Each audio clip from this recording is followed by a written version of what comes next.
Yeah, I actually read this one analogy, which is quite good.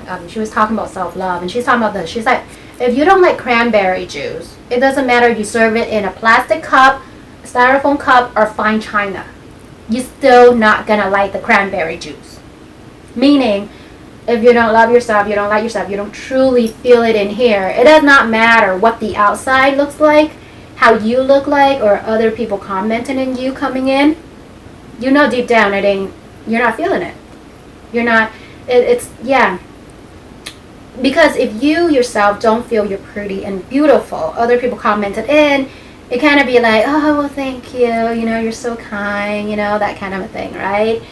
And you would, depending on how much of that void and that lack you have for external validation, you would either latch onto that and say, that's my identity, because somebody say I'm beautiful, and that will give you a temporary boost in high. Mm. But then again, if your internal mood has always been the self-esteem, it's a endless pit. You need that constant validation. It's right. You're like, you know, like you don't think of this on a conscious level, but you're like, I don't feel beautiful today, you know. And then you really need that extra, like, oh, you look gorgeous, and then oh, look at me, and then you needing that attention. You need those likes, you need those clicks. You need to get out there and get you know, external validation. And then you get that temporary boost of high, right? And then you go and you crashed again.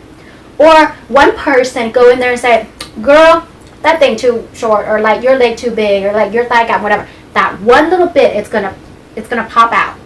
And if you have issues with dealing with body image or like obesity and whatever, that shit's gonna be hitting that pain point like nobody's business. Even if now you're super hot looking, but you used to be a fat kid, that trauma's there until you heal that crap. Mm-hmm. And it's a vicious cycle. And then you do all these other like behavior and action, you know, all these action, and you're like, why are things still really out of mess? Because you never really learned to see yourself as beautiful. You're just taking on what other people say, or you never truly feel beautiful.